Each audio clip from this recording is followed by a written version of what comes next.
Hello everybody, this is Pitch Gold Black here, and welcome to the 63rd instalment of the Skulls General Reviews, in which today I'm going to be taking a look at the third Bernice Summerfield Virgin New Adventure solo novel, Beyond the Sun, by Matthew Jones. So without further ado, let us begin this review by taking a look at the presentation of this Doctor Who book. So we have the New Adventures, NA, Beyond the Sun, Matthew Jones, and then for the cover art itself, against this sort of big purple, pinky sort of strawberry landscape, we have on this sort of rocky landscape, we have two of the Sunless sort of kneeling and looking at something off camera, and then they've just got a massive crystal edifice, some type of spaceship, big planet or sun in the background, and then they've just got sort of nice wisps of cloud. It's a very stunning and beautiful cover. And then for the spine we have in purple, Beyond the Sun, Matthew Jones, NA. And then for the back we have the title of this book, the synopsis, The New Adventures, a bit about Matthew Jones, a cover design Slater Anderson, a cover painting by Mark Salawowski, UK $4.99, US $5.95, Canadian $7.99, Australia $10.95, original prices, barcode, science fiction. And now for the synopsis on this Doctor Who book. Beyond the Sun. You're on your own, Bernice. Bernice Summerfield has drawn the short straw, not for the pleasures of intergalactic conferences and highbrow lecture tours.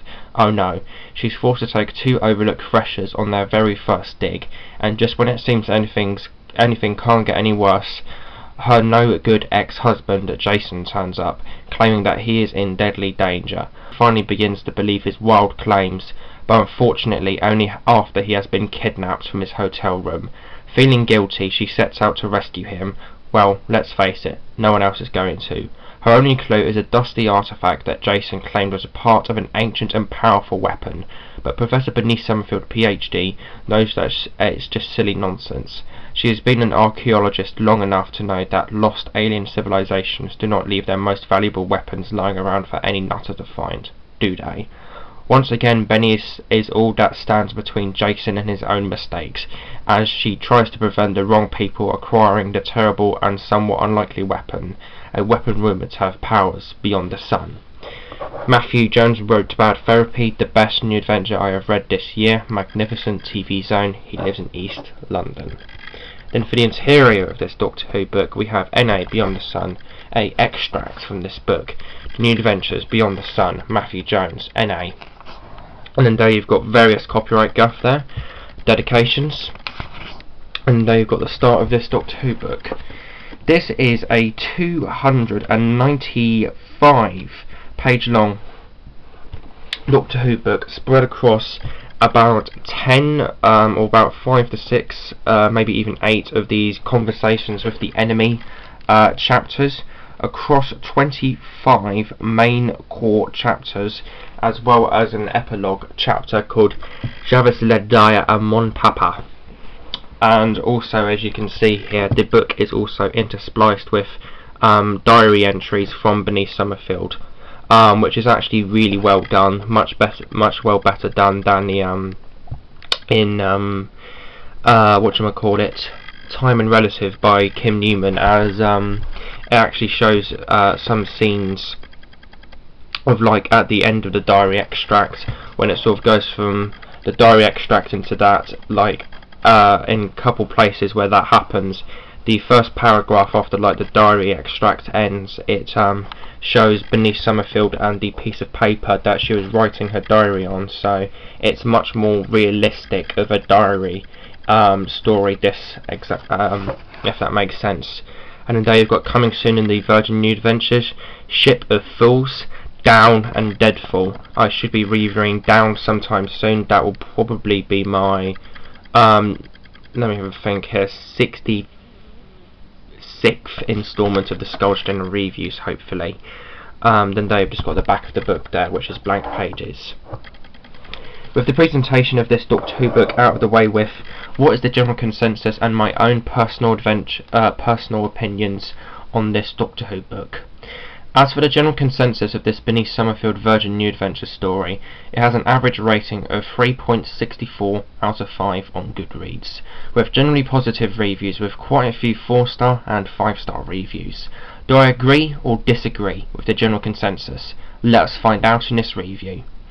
As a massive divulge into the range, I started my journey with this series by picking up 10 of the novels from this rather short and somewhat abrupt range, running out only 23 books, which included what is probably the most iconic one out of them all, Dead Romance, which should be the 67th instalment of the Skulls General Reviews. That's currently my third most hyped book from the range, only being topped by Lawrence's other Benny novel, Down, and the duet effort Dry Pilgrimage, which comes out at top, which will be my next Skulls General Reviews instalment, I'm pretty sure. I started my reading voyage for this range by reading the debut novel Oh No It Isn't, which is easily the worst Doctor Who book I have ever read. Watch my review if you haven't, but in short, it's the only Doctor Who book that I definitively give a 0 out of 10, and I do go as say as far as I would go as far as to say it's the most painful experience of a Doctor Who story I have ever had the displeasure of venturing into, topping the light at the end in Hell Bent. So I got off to a bad start with the range, without question. I then jumped towards this book, going from the first in the range to the third, as I don't own Dragon's Wrath yet, the second, and I was hoping there was going to be a better starting point in the range than Oh No It Isn't. With Matthew Jones at the helm, I certainly had good expectations that it was going to be good. Sadly, this chap hasn't written much for Doctor Who. This book, The Great Virgin New Adventure Bad Therapy, the admittedly fantastic and rather harrowing The Impossible Planet and the Satan Pit two-parter from their return in the second series of TV, which for me is personally his magnum opus so far, and a few contributions to the Virgin short story range Decalogue. So, did it live up to my expectations, and did it surpass Oh No It Isn't in terms of quality, which is really easy to do? Yes, it did. I don't think I've ever really talked about this before in my reviews, but in terms of structuring of events, the flow, pace and overall construction of this book, I would say it's probably one of the best Doctor Who books I have read in ages. The opening 5 chapters and the first conversation of the enemy chapter across the first 62 pages are exhilarating, action-packed, and sets up the story magnificently.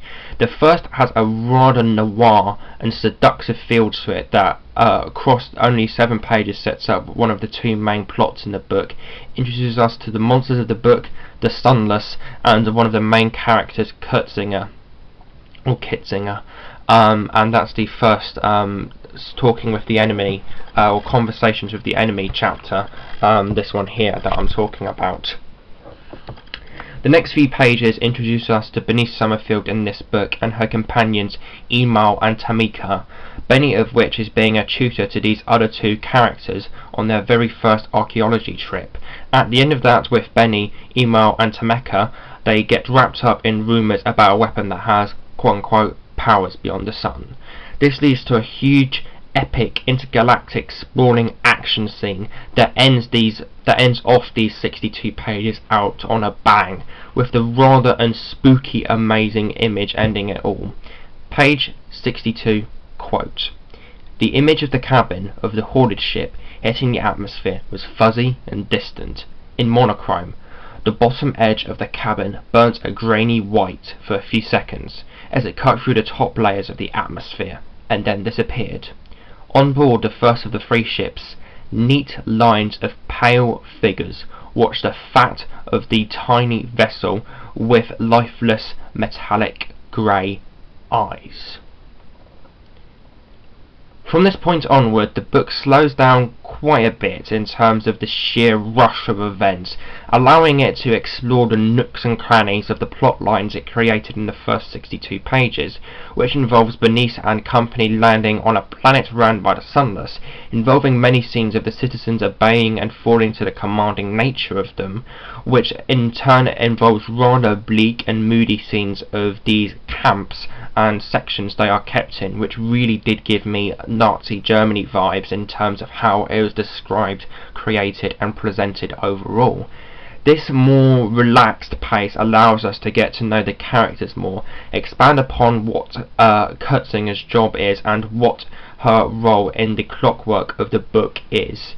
Bernice Summerfield is overall characterised greatly in this book, really showing the abilities as an archaeologist, getting many moments to show how she is an intellectual in this field, no pun intended.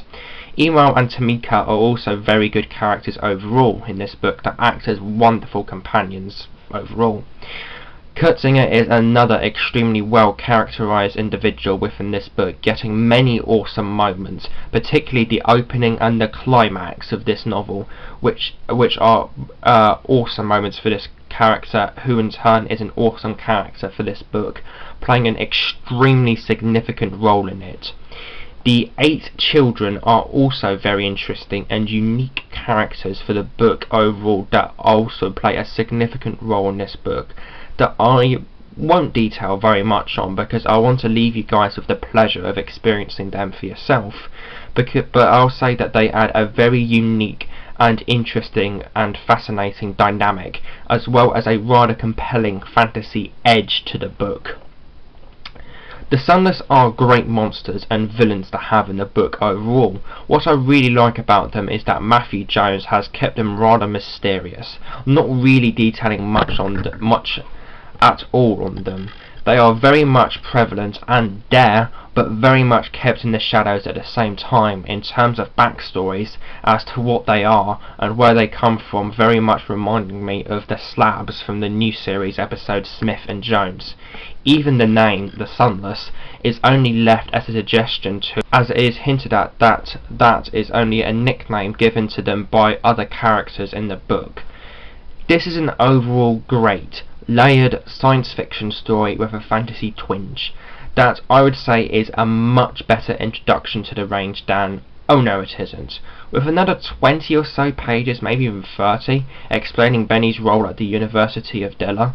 That was in Cornell's book at the start, which I admit that was a mistake. There was one other thing that I liked in Bernice Oh No It Isn't, which was the sort of opening part of Bernice Summerfield in the planet and the University on Della.